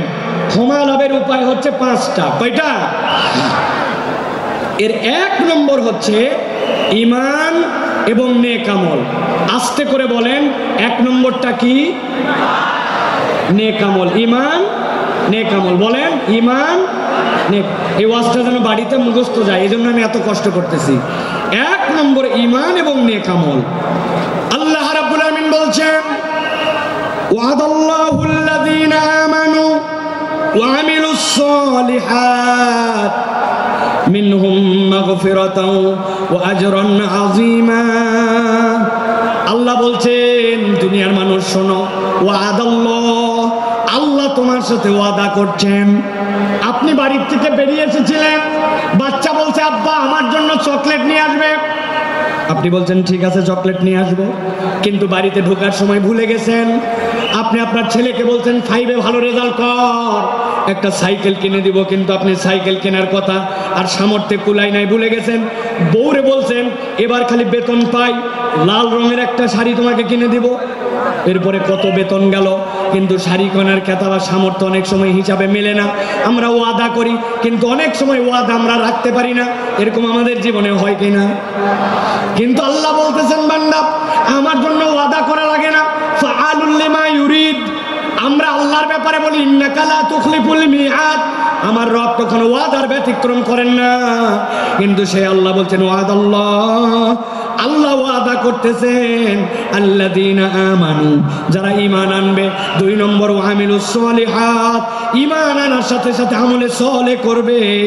মিনহুম মাগফিরা, আমি রব্বুল আমিন তাদেরকে ক্ষমা করে দিব।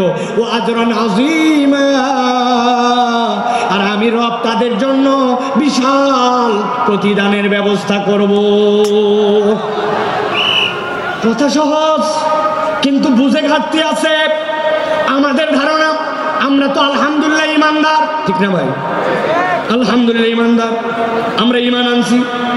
এবার যদি জিজ্ঞাসা করে আমলের ফলে করেন, নেক কাজ করেন, বুক ফুলায় বলবে করি, মানে নামাজ বাদ দেই না, রোজার সময় রোজা করি, হজ যাকাতও দেই সুযোগ থাকলে, বলি কিনা আমরা? প্রিয় ভাই, ভালো করে বুঝে যান, ভালো করে অন্তর দিয়ে কথাগুলো বুঝে যান। আপনি আমি মনে করি নামাজ রোজা হজ যাকাত এইগুলা বোধহয় নেক কাজ। আমি আপনার কাছে ধারণা পরিষ্কার করতে চাই, নামাজ রোজা হজ যাকাত নেক কাজ, কিন্তু এইগুলা একমাত্র নেক কাজ নয়। বলবেন হুজুর এটা কেমন কথা? একটা ছেলে স্কুলে ভর্তি হয়েছে, ওই স্কুলের ইউনিফর্ম আছে, ড্রেস, ওই স্কুলে 70% উপস্থিতি লাগে, ওই স্কুলে প্রথম সাময়িক পরীক্ষা দেওয়া লাগে, দ্বিতীয় সাময়িক দেওয়া লাগে, ফাইনাল লাগে, পাস মার্কের জন্য 33 লাগে। এইটা যদি না হয় তাহলে ওই ছেলেকে ওই স্কুলের মধ্যে রাখে না।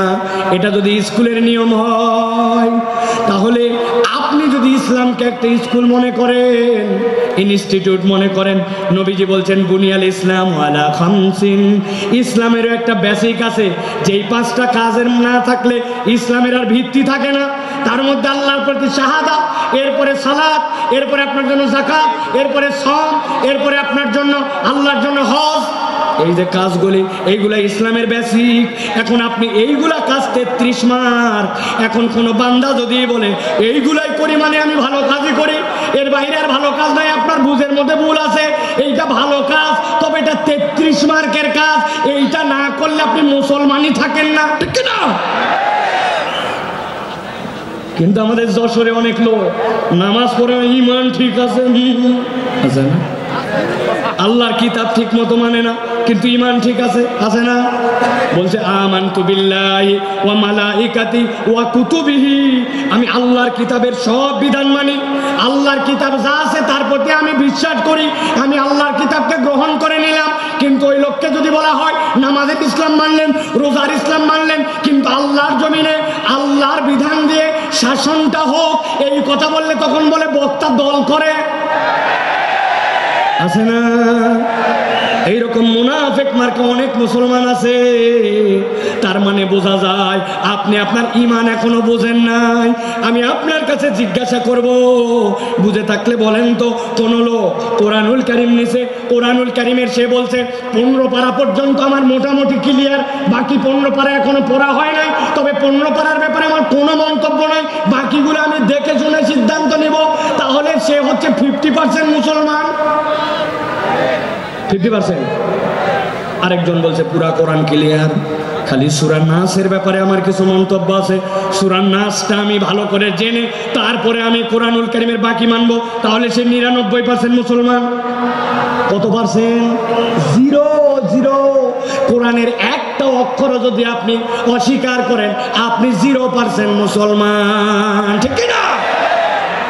আপনি না বলছিলেন আমানতু বিল্লাহি ওয়া মালাইকাতি ওয়া কুতুবিহি, আমি আল্লাহর প্রতি ঈমান আনি, রাসূলের প্রতি, কিতাবের মধ্যে যা কিছু আছে সবগুলোর উপর, তাহলে আপনার কি ঈমান আনা হয়েছে? কথা বললেন না, হয়েছে? বাঁচার উপায় কি? আমি একটা বাঁচার উপায় বের করছি, যদি আপনারা জানতে চান তাহলে বলে দিব, বলবো, তবে শর্ত আছে, ফিরি বলা যাবে না। যাওয়ার আগে আমার সাথে দেখা করে 50 টাকা করে হাদিয়া দেওয়া লাগবে। রাজি আপনারা? হুজুর খুচরা টাকা নেয়, এটা গাড়ি ভাড়া খালি দিতে পারবো না, এগুলো বললে হবে না। কয় টাকা বলবো? দেখেন, পছন্দ হলে টাকা দিয়েন, না হলে দিয়েন না। এখন থেকে আমরা সিস্টেম করে আল্লাহর কাছে আগেই বলে যাব। আমরা এখন থেকে কালেমাটা একটু সিস্টেম করে বলবো, আমানতু বিল্লাহি ওয়া মালাইকাতিহি ওয়া কিছু কুতুবিহি, অথবা বলবো আমানতু বিল্লাহি ওয়া মালাইকাতিহি ওয়া যদ্দুর বুঝি তদ্দুর কুতুবিহি। এই তো ফেরেশতা যায় কবরে ধরছে, ধরা করে বলবে আমি আগেই বলে আসছি, আমি আদিনের মাহফিলে বলছিলাম যদ্দুর বুঝি তদ্দুর কুতুবিহি, আন্দাজে আমার ধরলে হবে না। বাটাম কি একটাও মাটিতে পড়বে? এই জন্য ভালো করে বোঝেন, ইসলামের বেসিক আপনাকে মেনে নিতে হবে, ওইটা আপনার জন্য ঈমান। তাহলে আমলে সলে কি? আল্লাহ তো ক্ষমা করতে চান। আল্লাহ রাব্বুল আলামিন আমলে সলে নবীকে দিয়ে শিখিয়ে দিয়েছেন। আপনি আপনার জীবনে কিছু কিছু নেক কাজ করতে শুরু করেন।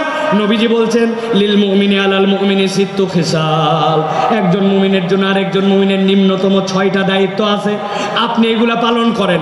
আপনি মসজিদে ঢুকছেন, 5 মিনিট হাতে সময় আছে, অযথায় বসবো না, 2টা রাকাত তাহিয়াতুল মসজিদ পড়ি, 2টা রাকাত দুখুলুল মসজিদ পড়ি, তারপরে বসবো। 2 রাকাত সময়, 2 মিনিট সময় আছে, সুবহানাল্লাহি বিহামদিহি সুবহানাল্লাহিল আযীম পড়ি, ধান লাগাচ্ছি, আস্তাগফিরুল্লাহ আস্তাগফিরুল্লাহ আস্তাগফিরুল্লাহ। সারাদিনে নিয়ত করছি 100 বার অন্তত দরুদ শরীফ পড়ে ফেলবো। আপনি আপনার আমলগুলা যখন এরকম করে বাড়াতে শুরু করবেন, দেখা হলে সবার আগে সালাম দিব, মানুষকে মসজিদে নেওয়ার জন্য চেষ্টা করব। অনেক মুরব্বী আছে, এই কথা আমি বহু জায়গায় বলছি, আপনার কারণে মসজিদে বাচ্চা কাচ্চা মুসল্লি আসে না। আপনারা মুরব্বীরা রাগ করেন না, আমি কিন্তু আমার সবচেয়ে বাংলাদেশের সিনিয়র মুরব্বী ভাই, ওই ভাইয়ের দাওয়াতে কিন্তু এখানে আসছি, ভাই বলি যদিও, উনি আমার অনেক সিনিয়র। ভালো করে বোঝেন, মুরব্বীদের কারণে অনেক মুসল্লিরা আসে না। বাচ্চা কাচ্চা মসজিদে আসে, একটু হাসাহাসি করে না ভাই, একটু কথাবার্তা বলছে, মুরব্বীর গেছে একবারে মাথা গরম হয়ে, চিন্তা করছে কোন বেটা এত বড় হাসলো, আমি তাকে দেখাবো। উনি শেষ বৈঠকে বসে আছে, এখন আত্তাহিয়াতু পড়তেছে, আত্তাহিয়াতু লিল্লাহি ওয়া সাল্লাম, কার বেটা এরকম করলে রে দেখি, আল্লাহুম্মা সাল্লি আলা মুহাম্মদ, মনে হয় এটা হচ্ছে আকবরের বেটা হতে পারে। এরপরে আল্লাহুম্মা ইন্নী যালামতু নাফসি পড়তেছে, আর চিন্তা করছে যে ইমাম সাহেব এত লম্বা দোয়া পড়তেছে, বেয়াদবগুলো হাসাহাসি বন্ধ করে না।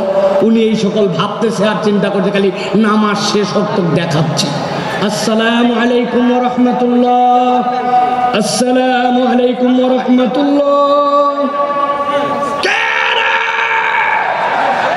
আছে না? এমন ঝাঁকি মারছে, ওই বাচ্চা মসজিদ থেকে বাড়াইছে, ওই বাচ্চার মসজিদে আসে না, ঠিক কিনা? এই মুরব্বী যারা আছেন, কার কার পকেটে চকলেট আছে বার করেন, কার পকেটে আছে দেখি একটু। হুজুর চকলেট কেন লাগবে? আপনি ওই বাচ্চাকে ডাক দিয়ে বলছেন, দাদু হাসে না মসজিদের মধ্যে, আয় এদিকায়, এই চকলেটটা নিয়ে পরের ওয়াক্ততে কিন্তু হাসবি না দাদু, কিন্তু মসজিদে কিন্তু আসবি। পরের ওয়াক্তে আবার দেখা হয়েছে, হাসে নাই, দেখছেন, পাশে নিয়ে দাঁড় করে আরেকটা চকলেট বের করে দিয়েছেন। এক ছেলে কয়দিন চকলেট খাই পছন্দ করবে না?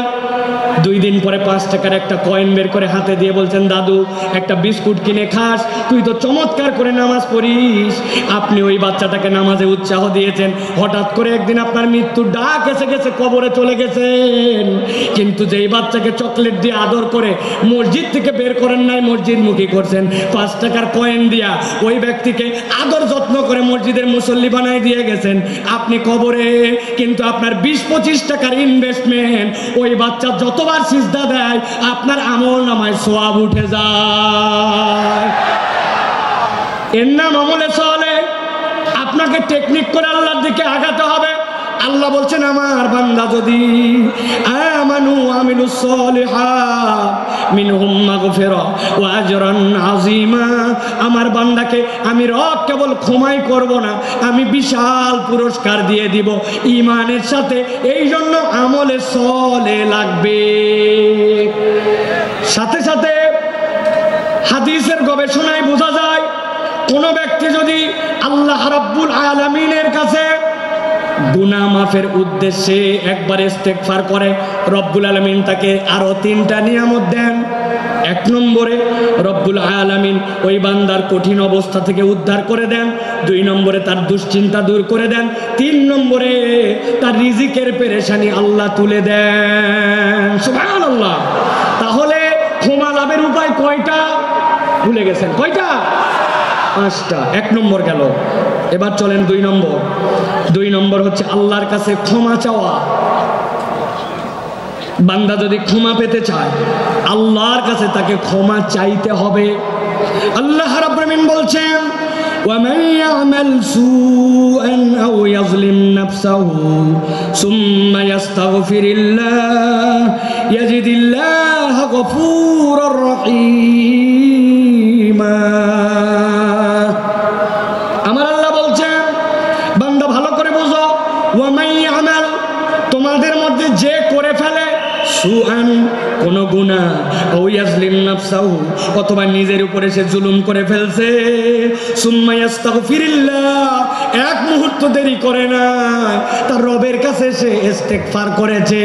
আল্লাহ বলছেন কেউ যদি আল্লাহর কাছে ইস্তেগফার করে, ইয়াজিদিল্লাহ গফুরুর রহিমা, আল্লাহর কাছে ইস্তেগফার করলে আল্লাহকে সে দয়াময় ক্ষমাশীল হিসাবে পাবে। সুবহানাল্লাহ।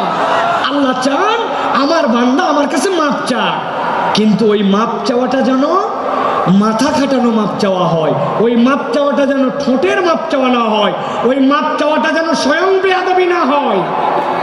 অনেক সময় বাচ্চা কাচ্চাকে বাপ মা কারোর সাথে বেয়াদবি করলে বলে, বল সরি, বল সরি, বল। ওই বাচ্চা এমন ভাবে সরি বলে, সরি বলাটাও একটা বেয়াদবি, সরি এমন ভাবে বলছে। আমরাও অনেক সময় আল্লাহর কাছে বেয়াদবের মতো মাপ চাই। আপনারা বুঝতে পারেন নাই আমার কথা, জন্য এই কথাটার সাথে সাড়া দেন নাই। আমরা আল্লাহর কাছে অনেক সময় বেয়াদবের মতো মাপ চাই। ঠিক বলছেন যারা বোঝেন না, এক্সাম্পল দিয়ে বুঝাই।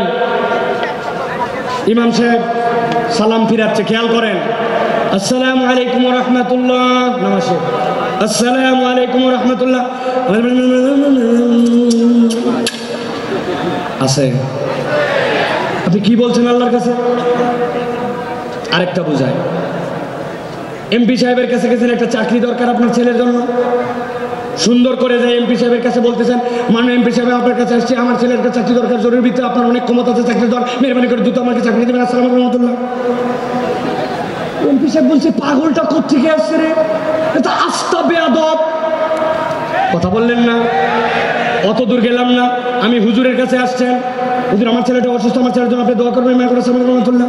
হুজুর বলবে, তুমি পাগল না ছাগল রে, আমার কাছে এত জোরে এসে দোয়া চাচ্ছে। আপনি হুজুর, আপনি এমপি সাহেব, আপনি লোকের কাছে যদি এরকম করে চান, তাইলে ওই লোক আপনাকে বেয়াদব বলে। আর আল্লাহর কাছে আমার প্রয়োজন, কিন্তু আমি এমন ভাবে আল্লাহর কাছে চাই, 2 মিনিট হাতে সময় নাই, মনোযোগ দিয়া কায় মনোবাক্যে দিল লাগায়া আল্লাহর কাছে সিজদায় পড়ে 5 মিনিট 10 মিনিট ধরে কেঁদে কেঁদে আল্লাহর কাছে আমরা মাপ চাই না, অথচ আমার গুনাহ খাতার কোনো শেষ নাই। আপনাদের অবস্থা জানি না, আজকে সকাল থেকে আমার গুনাহ যদি আমার কপাল দিয়ে লেখা হতো নিয়ম সাইনের মতো, স্টেজে উঠতে দিত না। অনেক মুরব্বী মানুষ মনে করছে বোধহয় মুরব্বীর দাড়ি পেকে গেছে, গুনাহ নাই। একটা মহিলা তার সামনে দিয়ে চলে গেছে, অন্তরের মধ্যে এমন কথা উদয় হয়েছে, ওইটা যদি বাহিরের মানুষ জানতো, দাড়িওয়ালার আর ইজ্জত থাকতো না। জানা গুনাহ, অজানা গুনাহ, ভুলে যাওয়া গুনাহ, আমার আপনার আমল নামায় গুনার কোনো শেষ নাই। কিন্তু আল্লাহর কাছে কায় মনোবাক্যে দিল দিয়ে 5 মিনিট চাওয়ার মতো সময় নাই, ঠিক কিনা? এই জন্য বলছি, আমি এমনি এমনি বলে নাই যে আল্লাহর কাছে বেয়াদবের মতো চাওয়া যাবে না। ক্ষমা চাওয়া মানে কি খালি আস্তাগফিরুল্লাহ আস্তাগফিরুল্লাহ আস্তাগফিরুল্লাহ, এটা নয়। আপনি দিল থেকে অনুতপ্ত হইয়া আল্লাহর কাছে চাওয়ার মতো যদি চান, আমি মাঝে মাঝে বলি, আপনাদের কাছেও বলি, ও ভাই আপনার নামাজটাকে একটু সুন্দর বানান। আমি নামাজ সুন্দর বানানোর জন্য একটা শুধু পরামর্শ দেই, আজকের থেকে শপথ নেন, আপনার জামাত ছাড়া ব্যক্তিগত যত সুন্নত নফল আমি 7 তাসবির নিচে রুকু সিজদা আর দিব না। রাজি?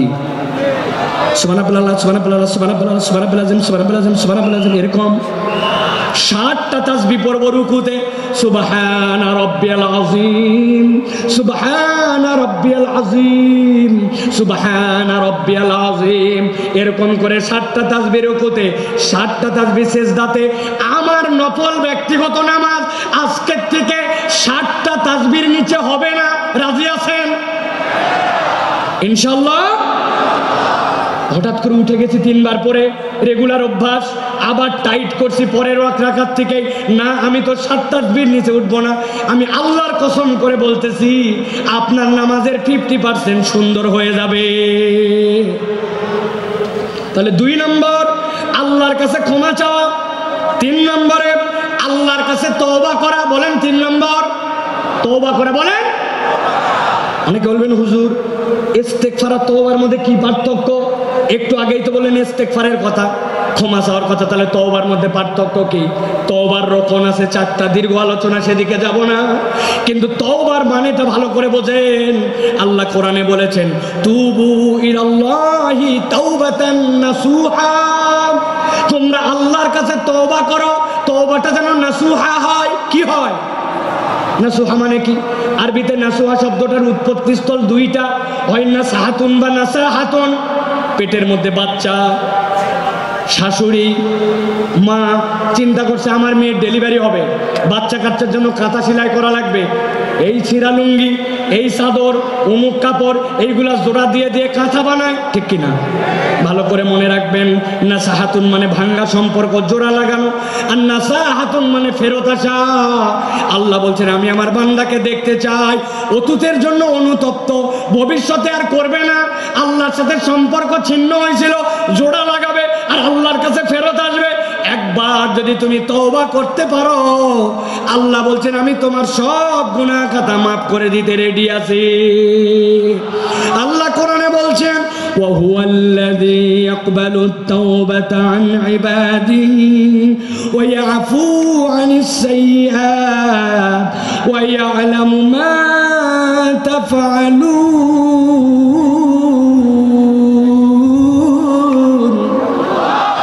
আমার আল্লাহ বলছেন ওয়া হুয়াল্লাযী ইয়াকবালুত তাওবা, তিনি তো সেই রব যিনি তওবা কবুল করেন আন ইবাদিহি, তার বান্দা এগুলা।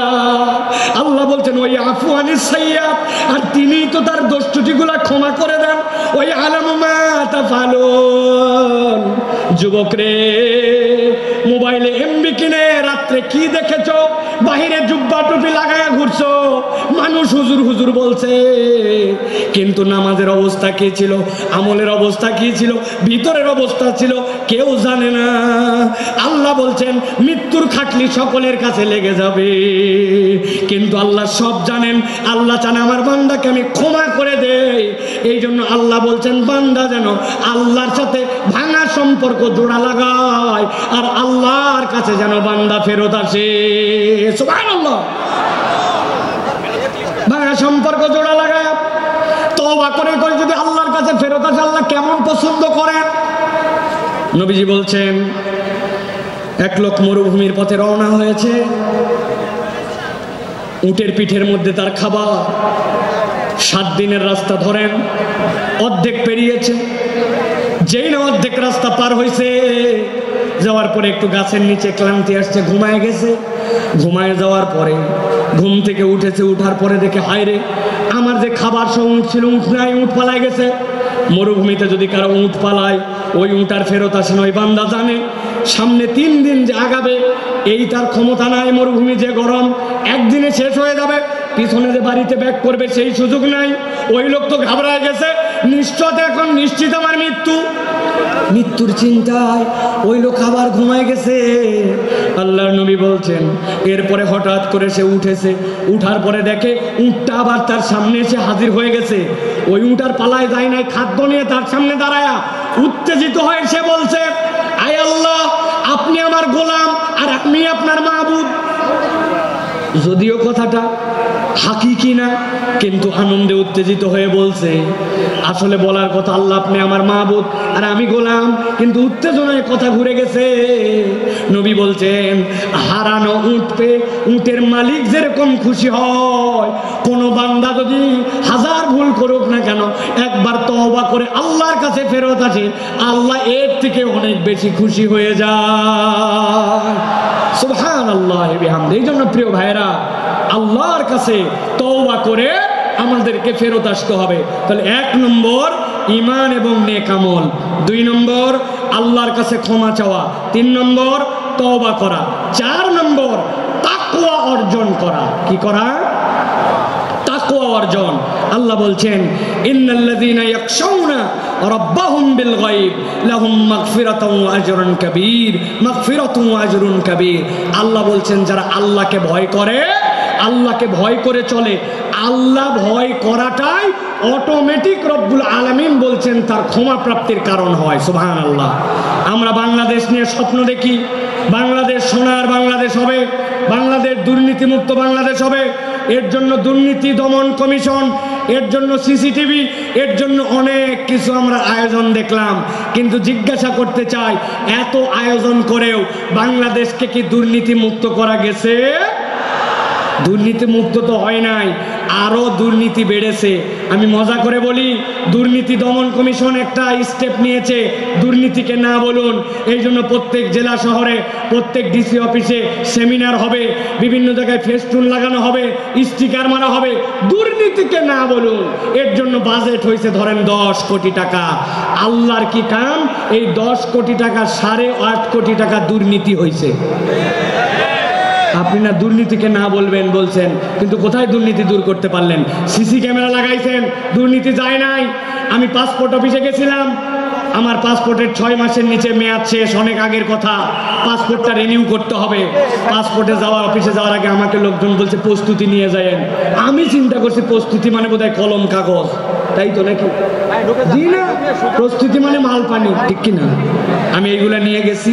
যাওয়ার পরে এখন পাসপোর্ট অফিসের দোতলায় আমাকে খালি ঘুরায়, অনেক ঘুরায়া ঘুরায়া ঘুরায়া, টাকাও নেয় না, কাজও করে না, কি জ্বালা।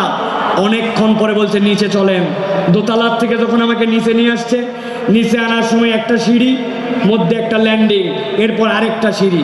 এক ধাপ সিঁড়ি পার করে মধ্যে যে জায়গা, ওই জায়গায় দাঁড় করায় বলছে টাকা ছাড়েন। আমি বললাম ভাই, তোমাকে এই টাকা দেওয়ার জন্য তো বহুতক্ষণ ধরে আমি ঘুরি, তুমি এতক্ষণ ঘুরে এই জায়গায় আমি কেন টাকা চাও? বলে হুজুর তাহলে শোনেন, এই বিল্ডিংটি পুরাটা সিসি ক্যামেরা নিয়ন্ত্রিত। আমরা মনিটরে চেক করে দেখছি, পুরা বিল্ডিং এর সব জায়গাটা ভিডিওতে আসে, খালি এই জায়গাটা ধরে না।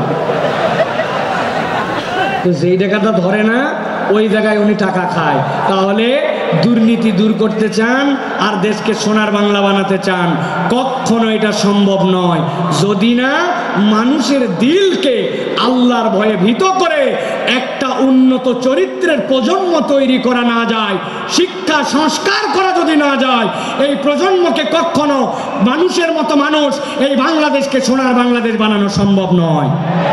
কিন্তু আমরা দেখেছি আমাদের শিক্ষা ব্যবস্থায় গাফলতি, নানান জায়গায় গাফলতি।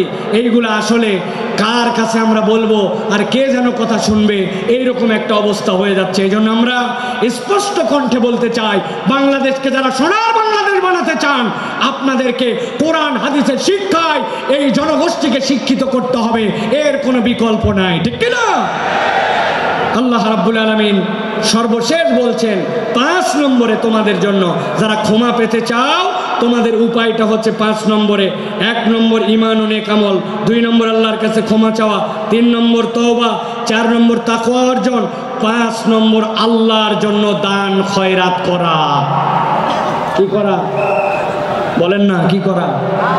আমরা কৃপণের কৃপণ হয়ে গেছি, আমাদের হাত খোলে না। আপনাদের এলাকায় খবর নিয়ে দেখবেন, মসজিদে আপনাদের জুমার দিনে মুসল্লি 200 জন, প্রত্যেকটা মুসল্লি যদি 20 টাকা করে দেয়, মসজিদে 4000 টাকা হয়। 4 জুমা মিলায়া মসজিদে একটা ভালো ফান্ডিং হয়ে যায় 20,000 টাকার। মসজিদ কারো দিকে তাকাতে হয় না। কিন্তু আমাদের মুসল্লিদের অবস্থা এমন, মসজিদে সেরা টাকা দেয়, 1 টাকা পকেটের থেকে বের হয় না। আপনি যদি ক্ষমা পেতে চান, আপনাকে দান খয়রাত করতে হবে। দান খয়রাত না করলে ক্ষমা পাওয়া যায় না। দান খয়রাত ক্ষমা প্রাপ্তির মাধ্যম। আমি ছোট্ট 2টা হাদিস বলে শেষ করে দিব। এক মহিলা নবীজির কাছে আসলো, আসার পরে নবীজির জন্য একটা বুর্দা নিয়ে আসলো। বুর্দা মানে এমন একটা চাদর, পাশ দিয়ে ঝালর লাগানো। মহিলাটা ইয়ামেন থেকে সেই চাদর নিয়ে আসছে। সাহাবীরা বলছে, নবী সাল্লাল্লাহু আলাইহি ওয়াসাল্লামের কাছে আসে যখন বলল, হাদা হাদিয়াতুল লাকা ইয়া রাসূলুল্লাহ, নবীজি এমন ভাবে হাত পেতে ওইটা নিলেন যেন কতই না তার প্রয়োজন। সম্মান জানায় নবীজি নিলেন। নেওয়ার পরে নবীজি গায়ে দিলেন। সাহাবায়ে কেরাম বলছে, নবীজির গায়ে এত সুন্দর লাগছিল, এত সুন্দর ড্রেসে আমরা নবীকে খুব কমই দেখেছি। হঠাৎ করে একজন সাহাবী বলল, ইয়া রাসূলুল্লাহ, আপনার চাদরটা আমাকে দেন। নবীজির সাথে সাথে উঠে বাড়ির মধ্যে চলে গেলেন। সাহাবীরা বুঝলেন নবীজি পুরাতন চাদর পরে নতুন চাদরটা ওই সাহাবীকে দিয়ে দিবেন। সাহাবায়ে কেরাম ওই সাহাবীকে বললেন, তুমি এই কাজ করলে কেন? নবীজি দেখলেন না কত সুন্দর লাগতেছিল, কত আগ্রহ করে নিলেন, তুমি কেন এখনই চাইলে? ওই সাহাবী বলল, চাদরের যে খুব বেশি আমার দরকার তাও না, কিন্তু আমি চেয়েছি নবীজি চাদরটা গায়ে দিয়েছেন, আর কেউ গায়ে দেয় নাই, ওই চাদরটা দিয়ে যেন আমার দাফন কাফন হয়, এই জন্য আমি চাদরটা চাইছি। ঠিক ঠিক নবীজি বাড়ির থেকে বের হয়েছে, তার হাতে চাদরটা তুলে দিলেন। আল্লাহ নবীর কাছে কেউ চেয়েছে আর ফেরত গেছে এরকম কোনো প্রমাণ নাই। এক মহিলা নবীজির জন্য কয়টা খেজুর আর একটা শশা নিয়ে আসছে। যাদের শরীরে এনার্জি পান না, শরীর ভালো হয় না, পেটের অসুবিধা নানান কিছু, আপনি শশার খেজুর মিলায় খাবেন, আল্লাহ চাইলে আপনার শরীরকে আল্লাহ চাঙ্গা বানায় দিবেন। নবীজি পছন্দ করতেন, ওই মহিলা নিয়ে আসছে এটা। নবীজি এক বাটির খেজুর ঢেলে শশাটা ঢেলে নিয়ে নবীর কাছে যতগুলা স্বর্ণালঙ্কার ছিল সবগুলা তুলে বাটির মধ্যে ভরছেন, ভরে তার কাছে তুলে দিছেন। ওই মহিলা তো ঘাবড়ায় গেছে, কয় খেজুর আর শশার বিনিময়ে আল্লাহ নবী এত কিছু দিয়ে দিলেন। নবীজি সর্বোচ্চটা দেখায় দিয়ে গেছেন, উম্মতের কাছ থেকে কেউ যেন ফেরত না যায়। সুবহানাল্লাহ। অতএব আপনি যদি আল্লাহর কাছে ক্ষমা পেতে চান, দান খয়রাত আপনাকে বাড়াতে হবে। হযরত আলী কাররামাল্লাহু ওয়াজহাহু, তার অভ্যাস ছিল তিনি যদি আল্লাহর কাছে ইস্তেগফার আর তওবা করতেন, যতবার তওবা করতেন ততবার সাদাকা করতেন। নিয়ত করছে ফজরের নামাজ আর বাদ দিব না, কিন্তু বাদ হয়ে গেছে। তওবা করছে আল্লাহ আগামী কালকে থেকে ঠিক করব, কিন্তু 100 টাকা পানিশমেন্ট দিয়ে দিছি। আল্লাহর কাছে বলছে আর মিথ্যা কথা বলবো না, আবার ফট করে একটা মিথ্যা বের হয়ে গেছে। নিয়ত করছি 2 রাকাত নামাজ পড়বো আর 100 টাকা দান খয়রাত করবো, তওবাও করছি সাদাকাও করছি। এটা আলী রাদিয়াল্লাহু তাআলা আনহুর চরিত্র ছিল। এই জন্য আল্লাহর কাছে যদি ক্ষমা পেতে চায়, মুসলমানের চরিত্র কৃপণ হবে না, মুসলমানের চরিত্র হবে হাত খোলা। সুবহানাল্লাহ। একটা ফকিরের অনুভূতি বলে আজকের কথা শেষ করব। এক মালদার লোক, তার কাছে এক ফকির গেছে, যে বলছে কিছু দেন। লোক পকেটে হাত দিয়ে দেখে মানি ব্যাগ নাই, বুক পকেটেও টাকা নাই, বিব্রত হয়ে গেছে। আরে আমি তো মানি ব্যাগ ছাড়া জামা নিয়ে বের হয়েছি। ফকির ডাক দিছে, ডাক দিয়ে গায়ে হাত দিছে, পিঠে হাত দিয়ে বলছে, বাবারে সত্যিকার কথা, পকেটে টাকা একদম নিয়ে বের হই নাই, ভুলে গেছি টাকা আনতে, মানি ব্যাগ আনতে মনে নাই, এই জন্য তোকে দিতে পারলাম না। বাবারে এরপরে তুই চাইলে ইনশাল্লাহ তোকে দিব। এই কথা শুনে ওই ফকির দোয়া করতেছে ওই লোকের জন্য, আল্লাহ আপনাকে বারবার মানি ব্যাগ আর টাকা ছাড়া বের হওয়ার তৌফিক দান করুন। ওই লোক ঘাবড়ায় গেছে, কিরে আমার প্রতি কি রাগ করে এই কথা বললো নাকি, বদদোয়া করলো নাকি? যে কোনো একজন আজানের উত্তর দেন। আমার প্রতি রাগ করলো নাকি, বদদোয়া করলো নাকি? বলছে, বাবা তুই এই কথা বললি কেন, যে বারবার আপনি মানি ব্যাগ ছাড়া বের হন? ও বলতেছে, শুনেন, টাকা চাইলে তো কতকেই দেয়, ভালো মনে দেয়, খারাপ মনে দেয়, অনেক টাকা দেয়, কিন্তু আমরা যারা দরিদ্র মানুষ, হত দরিদ্র মানুষ, মানুষ আমাদের সাথে একটু সুন্দর করে কথা বলে না, কেউ একটু গায়ে হাত দিয়ে আদর করে কথা বলে না। টাকা চাইলে টাকাটা দেওয়ার সময় কেমন করে জানি দেয়। আমরা তো একটু ভালোবাসাও দাবি করি। তো আজকে আপনার পকেটে মানি ব্যাগ না থাকার কারণে যে গায়ে হাত দিয়া, মাথায় হাত দিয়ে আদর করে আপনি ভালোবাসা দিছেন, ওইটা আমরা অনেক বেশি দরকার। এই জন্য দোয়া করছি, আপনি মানি ব্যাগহীন আসেন, তাহলে আমি আদরটা অন্তত পাবো। বুঝেন, সব সময় সব অভাবী মিসকিন কেবলমাত্র আপনার কাছে টাকা পয়সার ডিমান্ড করে না, ভালোবাসা চায়, সুন্দর কথা চায়, আদর চায়, স্নেহ চায়। এটাও আল্লাহর পক্ষ থেকে বড় একটা দান হিসাবে বিবেচিত হবে। অতএব আচরণ সুন্দর করি, দান সাদাকা করার চেষ্টা করি। ক্ষমা প্রাপ্তির এই 4টা গুণ। আর প্রথমে আপনাদের কাছে বলেছি, আল্লাহর কাছে ক্ষমা প্রাপ্তির তালিকায় ওঠার জন্য, হেদায়েতের রাস্তা পাওয়ার জন্য 2টা সিঁড়ি। এই 2টার সমন্বয় করে যদি আমরা চলি, মৃত্যু আর জান্নাতের মধ্যে আমাদের কোনো বাধা থাকবে না ইনশাআল্লাহ। আমরা তাহলে আল্লাহর কাছে এই কথাগুলি অনুযায়ী আমল করার চেষ্টা করব তো ইনশাআল্লাহ। ইনশাআল্লাহ আল্লাহ কবুল করুন। আল্লাহুম্মা আমিন। হাযা মা ইনদি ওয়াল ইলমু ইনদাল্লাহ। সুবহানাকাল্লাহুম্মা বিহামদিকা আশহাদু আল্লা ইলাহা ইল্লা আনতা আস্তাগফিরুকা ওয়া আতুবু ইলাইক।